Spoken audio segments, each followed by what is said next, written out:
Yo, what's up? It's your boy Diomo Damuto back with another video. Today we're watching when Tyson challenged his biggest opponent.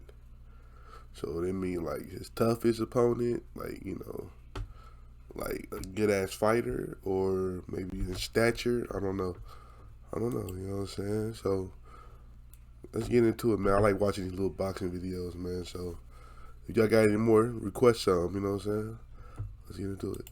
Several people seem to think that he's George Foreman, but he's stronger than George Foreman. He's Joe Frazier, but he's faster and he's more powerful than Joe Frazier, and he's Rocky Marciano, but he's almost 30 pounds heavier than Rocky Marciano. So that combination, I think, bodes pretty well for Mike Tyson. Welcome back to another big fight recap here on BLTV Classic. Yes, Tyson has the anticipation of a Doberman who's happened upon 210 This probably posted Monday, but Merry Christmas to everybody. pounds of unguarded meat. On today's video, we look back at the night Tyson fought. By the horse's mouth, not only the biggest man in his career, but also the toughest. As the 6'6" Cuban heavyweight José Ribalta withstood inconceivable damage inflicted by the most ruthless version of Iron Mike the world has ever seen. One of the great heavyweight slugfests of all time. Let's get right to it.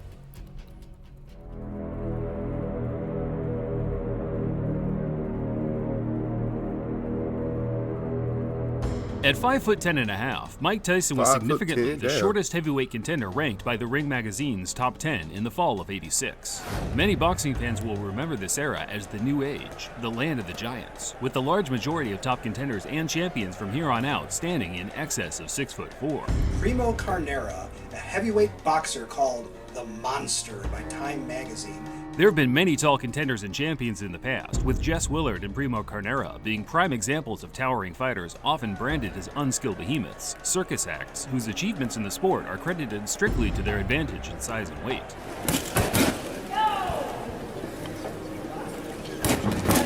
That notion changed drastically with the introduction of world-class trainers such as Eddie Fitch and Emmanuel Stewart, who were fixated on not only utilizing the physical advantages a sizable fighter possesses, but more making their boxing skills comparable to the guys a half a foot or so shorter than them. But right now, Lennox Lewis is giving an old-fashioned whooping. Once Riddick Bowe and Lennox Lewis became the dominant force in the division, big men have ruled the roost ever since. When I was young, I used to always say, God, I'm just a midget. I'm never going to grow. I'm never going to be anything because I'm too short to do any kind of sports, anything. But then, I started believing in myself and things worked out right. José Ribalta was one of those classic, long-rangey fighters that dominated the amateur boxing circuit in his teens due to his size being perfectly cohesive with the classy, dance-like boxing skills taught to him at the home of Cuban boxing in the States, the 5th Street Gym in Miami. Mike Tyson, That's crazy how Mike Tyson was able to get in the ring with them giants. It's really, I mean, of course he had the power and shit, but that skill that he possessed shows, like, it. You know what I'm saying? It don't matter. It don't matter how big or, you know what I'm saying, how small you is, bro. Like, if you got the skill, you can do anything. If you got the skill, the hard work, the dedication, you can do anything. By the time Jose turned pro in 1982, he was the #2 rated amateur heavyweight in America, and he used his skills to defeat the usual suspects of journeymen such as David Jacko and Rick Keller in the coming years. Well, he goes up against José Ribalta, who has to be considered a threat. Jose was robbed of his first moment of genuine boxing notoriety in his 1985 clash with the soon-to-be heavyweight champion James Bone Crusher Smith. Everyone outside of 2 of the 3 ringside judges felt he won with relative ease. However, dubious decisions are unfortunately a part of the game, and as many fighters have displayed in the past, early setbacks can either make or break a character. And during the Tyson build-up in July 1986, Jose seemed to be peaking, he got not only early, but mentally, certain he would be the man to stop Tyson's 25-fight unbeaten streak. It's that focus. There's a man that could beat Mike Tyson, is José Ribalta. There's going to be a lot of people surprised down in Miami when he knocks him out. When Mike Tyson hurts a guy, he puts him to sleep. If he tags Jose, I hope he don't think Jose's going to lay down. He just better be ready to take another shot. And I'm not going to take no credit away from him, but to this day, he hasn't faced anybody that can punch like Jose. But I know he's never been in there with a fighter like me. Watch me fight. Devastation. And give him a slow beating, nearly death. Yes, Tyson has the anticipation of a Doberman who's happened upon 210 pounds of unguarded meat. Tyson met Ribalta at the Trump Plaza Hotel in Atlantic City on August 17, 1986. I should interview why he came out with no robe and it just came out just fully sweat, like he just did a full workout before he came out here. Make that intimidation. I like that. The tension between the two created a legendary atmosphere among the lucky 1,000 people in attendance. Tyson's snarly grimaces were met by Ribalta's death-defying eyes. It was clear to the viewing audience that they were in for a special night of heavyweight boxing action. Just as expected, Tyson is right in the chest of Ribalta. Left hand at all times. Big right hand again. Get up in there, get up inside. Let's go. Tremendous body shots and what an uppercut. Counter right hand by Mike Tyson. Right hand. There was an uppercut. What a shot. Damn. A classic right hook to the body, right uppercut combo put Ribalta down at the end of the second round. The sheer power of the uppercut would have been enough to send 99.9% of every human on Earth to the shadow realm. Yet, to the crowd's surprise, Ribalta made it back to his feet with enough stability to slug it out until the end of the round.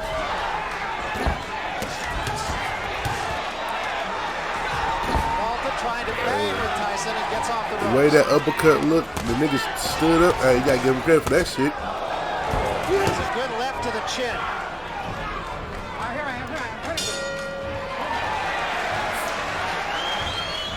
Acknowledging Ribalta's resilience, Tyson elected for the water in the basement approach in the next few rounds, hammering José to the body to try and soften his core.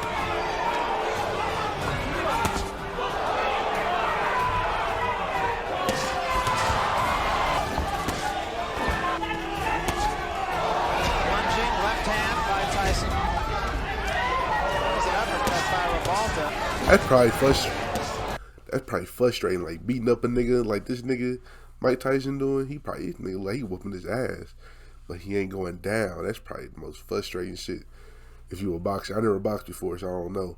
That's probably like just like damn, bro, just come on, go down, give up or something. But you know, gotta keep fighting. Much more Ribalta. A combination from Ribalta and also a low blow by Ribalta.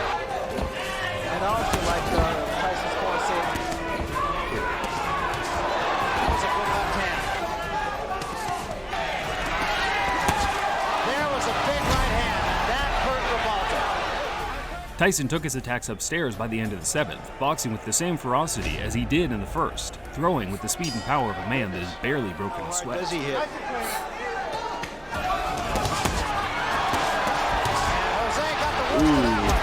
Got the mouthpiece drop. Tyson is on top of him.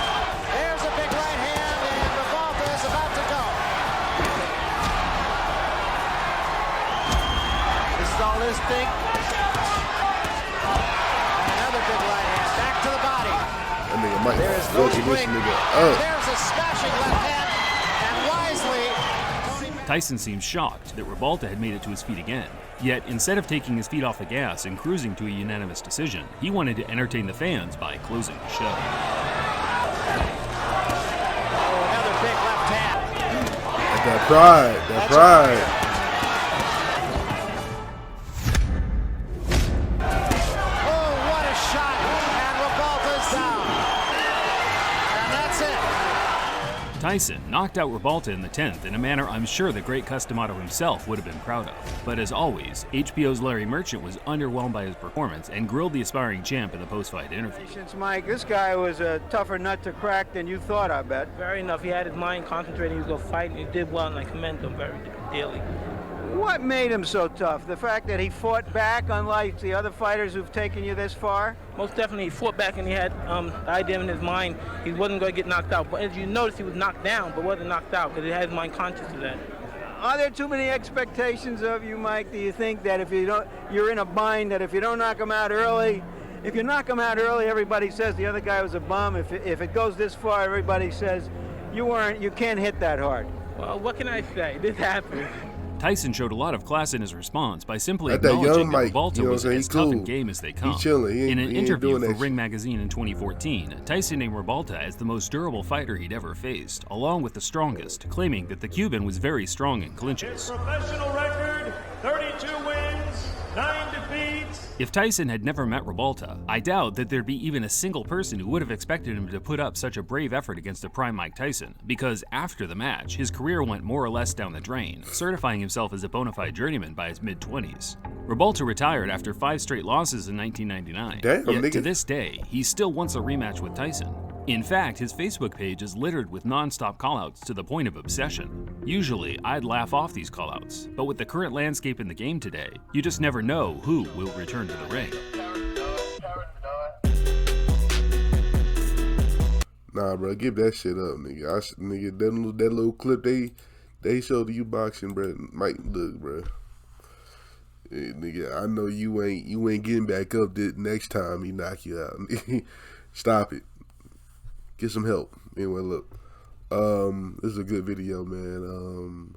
Look, man, Mike Tyson was a dog, bro. Like, we know this, you know what I'm saying? One of the best ever to do it, you know what I'm saying? Shout out to, what was his name? Ribalta, whatever his name is. Sorry if I butchered it.